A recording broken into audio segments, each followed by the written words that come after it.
Bienvenue si vous venez de nous rejoindre dans nos antennes KTV, la télé, la radio, mais également le live Facebook de KTV ce matin.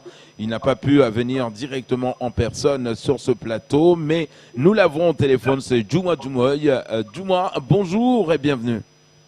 Bonjour Kamar, bonjour à toutes celles et ceux qui nous écoutent ce matin. Alors Djouma, nous avons vu donc ce communiqué de presse. On est super inquiet concernant l'administration, notamment du côté du SGAR. Depuis plusieurs mois, donc la CGC n'a cessé de recevoir ces agents cadres et cadres intermédiaires de la préfecture. Et on parle de détresse psychologique, mais il y a un moment aussi, les mots sont très forts. Mais de quoi? Qu'est-ce qui se passe réellement? Expliquez-nous en deux mots ce qui se passe réellement au sein de cette administration, de ces services. Ah bien, Kamar, ce serait peut-être la question que nous devons tous nous la poser. Qu'est-ce qui se passe effectivement de ce côté-là? Alors, pour vous rappeler, nous avons effectivement toute une pléiade de professionnels cadres et cadres intermédiaires qui viennent nous confier colère, tristesse, incompréhension. Ils viennent pleurer dans nos bureaux alors que nous sommes effectivement un syndicat. Heureusement que la CFE-CGC est dotée d'un service d'écoute à ses adhérents, ce qui permet à nos adhérents de venir échanger avec nous. Et là, c'est effectivement donc d'une gravité incommensurable que d'entendre que nous avons là tout un ensemble de cadres et cadres intermédiaires qui souffrent de trois choses extrêmement graves. Il y a ceux qui vivent de certaines discriminations au sein donc de leur boulot. Il y a ceux qui nous parlent de harcèlement, mais de toute nature. Mais il y a ceux également qui sont stressés par ce qui se passe et dont la majeure partie souvent prennent l'option de prendre la fuite de ce service. Et nous, en intersyndical, nous avons sollicité à ce que quelque chose soit fait rapidement. Donc en intersyndical, nous avons interpellé le numéro 1 de l'État à plusieurs reprises pour qu'il puisse prendre conscience de cette situation et qu'il réagisse afin d'éviter ce qui on a déjà connu par le passé et que vous avez pu donc diffuser dans vos ondes par ailleurs. Malheureusement, un silence nous est accordé jusqu'ici et ça nous fait encore beaucoup plus peur. Djouma, attendez, parce que là, c'est grave quand même. Nous ne sommes pas dans un secteur privé où on a certains patrons voyous, comme aime bien le dire El Anziz, mais nous sommes quand même à la préfecture. C'est pas possible qu'aujourd'hui, en 2020, il se passe des choses au sein de ces services et que l'autorité ne réagit pas. On ne peut pas comprendre qu'aujourd'hui, il y a un déni de l'existence, un déni des compétences, et ça se passe au sein même de la préfecture. C'est incroyable tout ça.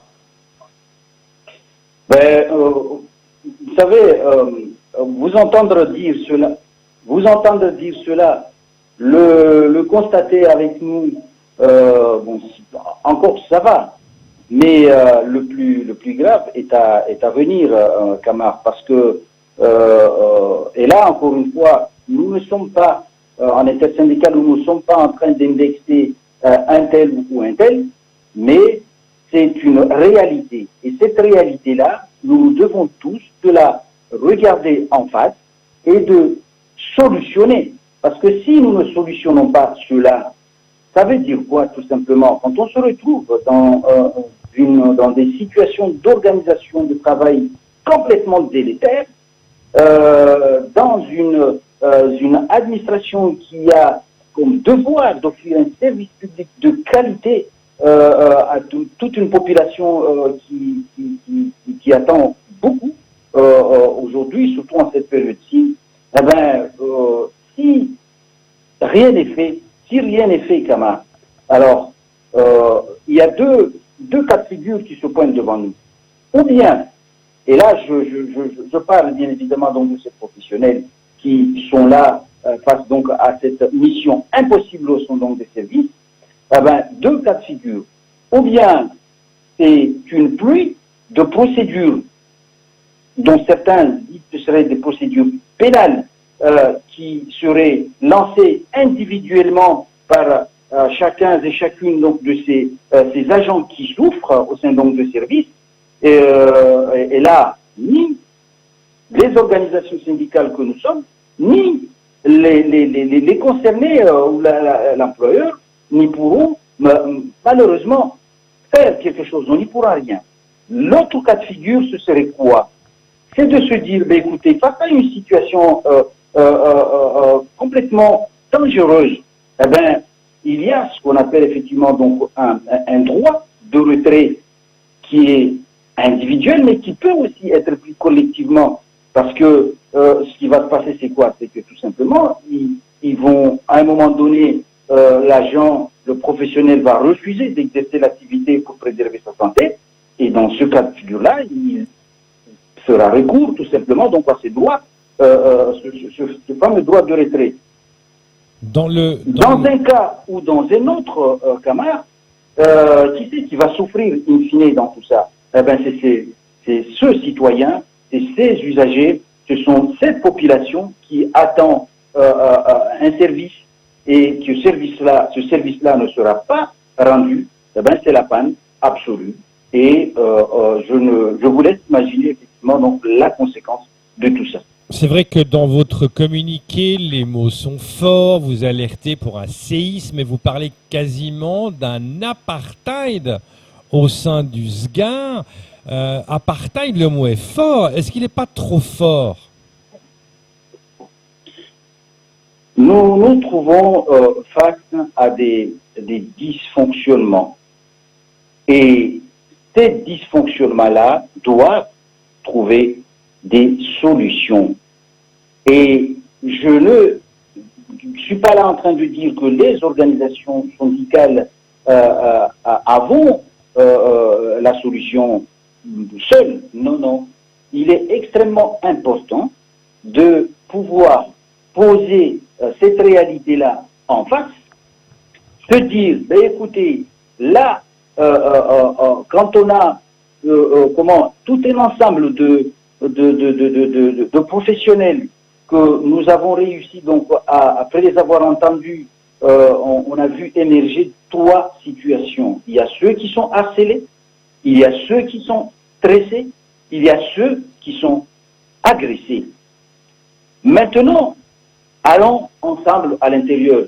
Si aujourd'hui l'État se dit disposer de la solution pour pouvoir apporter de la sérénité dans ce service-là, dans ces services, eh ben, nous ne demandons que cela.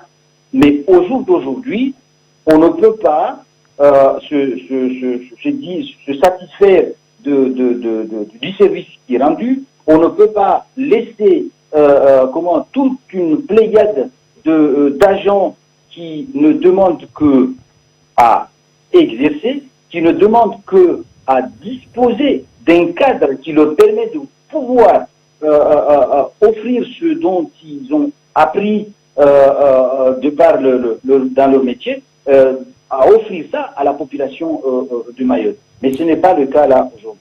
Il y a une rencontre aujourd'hui très importante, elle est toujours d'actualité. Normalement, c'est aujourd'hui à 9h que vous rencontrez la préfecture.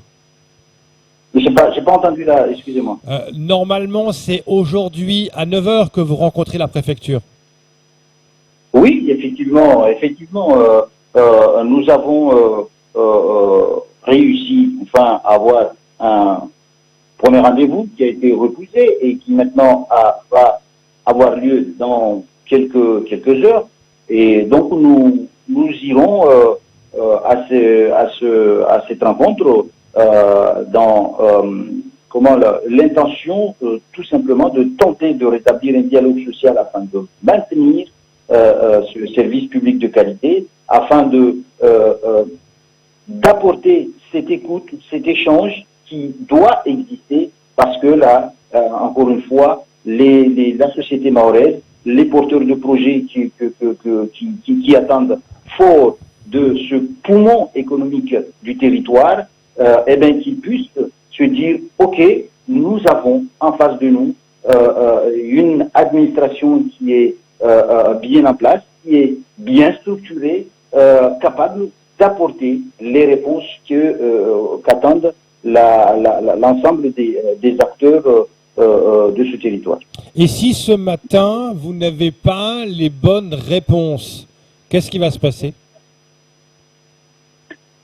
Ben écoutez, je pense comme vous devrez être de la même manière que, enfin, je veux dire, on est bien d'accord que c'est pas ce que nous souhaitons, mais comme je l'ai dit et rappelé, que notre rôle à nous, c'est de faire en sorte que les choses marchent, que les choses soient sur les bons rails et que chacun puisse exercer dans les meilleures conditions de travail, et surtout qu'on respecte les procédures telles qu'elles sont définies par les textes qui régissent notamment la gestion de certains fonds sur le territoire. Si effectivement cela n'aboutit pas, nous ne nous arrêterons pas là-dessus. D'autres démarches s'offrent devant nous, et bon, malheureusement, nous ne souhaiterions pas aller vers ces options-là, mais on avisera et puis on vous fera savoir. Djouma, c'est vrai, Djouma, certains syndicats ont dénoncé ces actes ou ces attitudes, ces comportements dans plusieurs secteurs ici, dans d'autres administrations. Mais là, on s'y attendait pas. C'est vrai, aujourd'hui, quand même, le SGAR à la préfecture, on s'y attendait pas.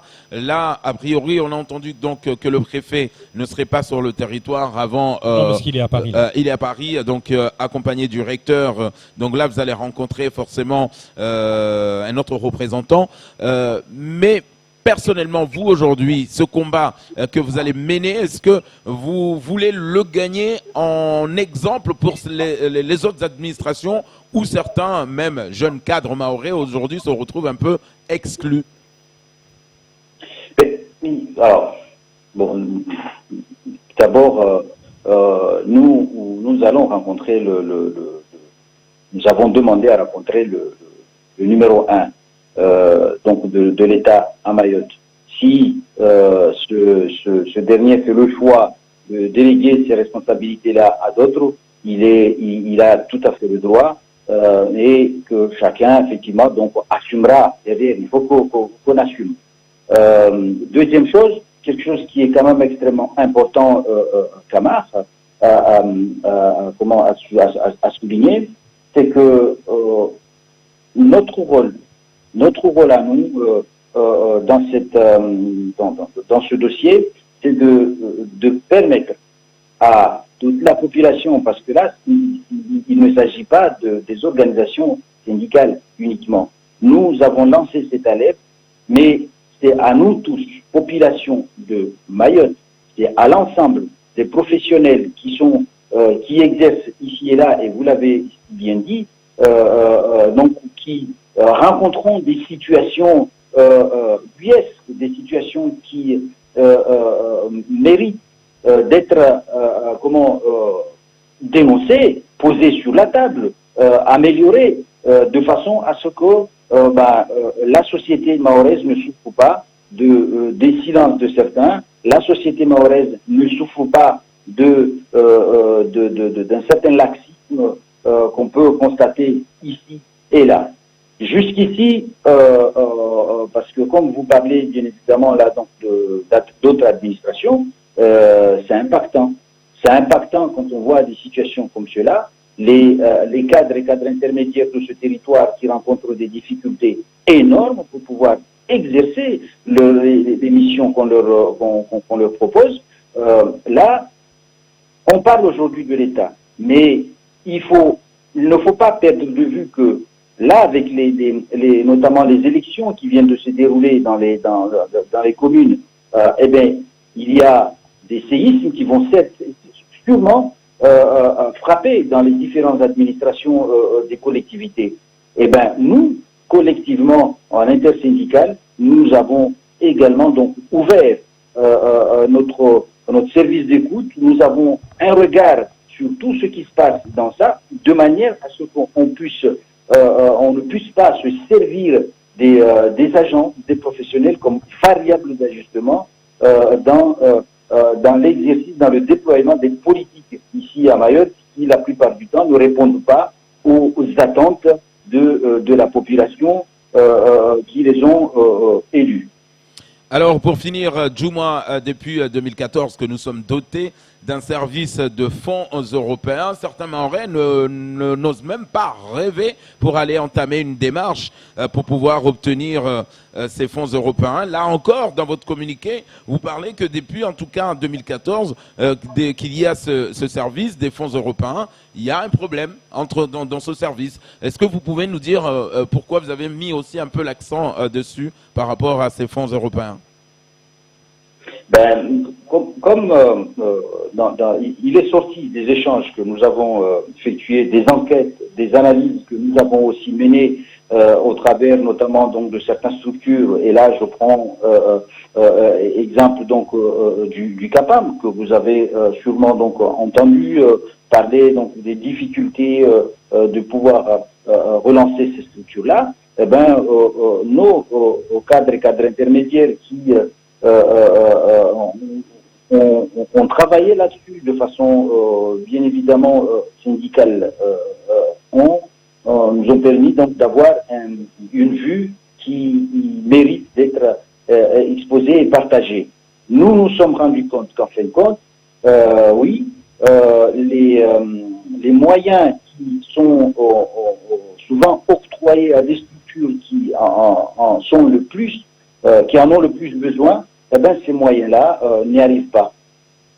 On fait souvent, comment dirais-je, on promet des attributions de moyens qui n'atterrissent pas, qui n'arrivent pas. Et la conséquence donc de ça, eh ben, ce sont des souffrances ici et là, ce sont des découragements de certains porteurs de projets. Et ça, on ne peut, au jour d'aujourd'hui, à une période où la crise sanitaire elle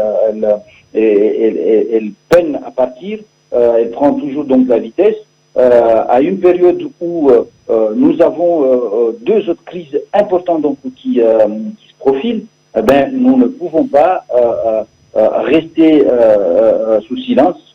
Il y a besoin urgemment donc d'apporter un autre paradigme au sein donc de nos structures, de nos manières de faire et des déploiements des fonds qui sont destinés à aider à la restructuration, à l'organisation de ce territoire.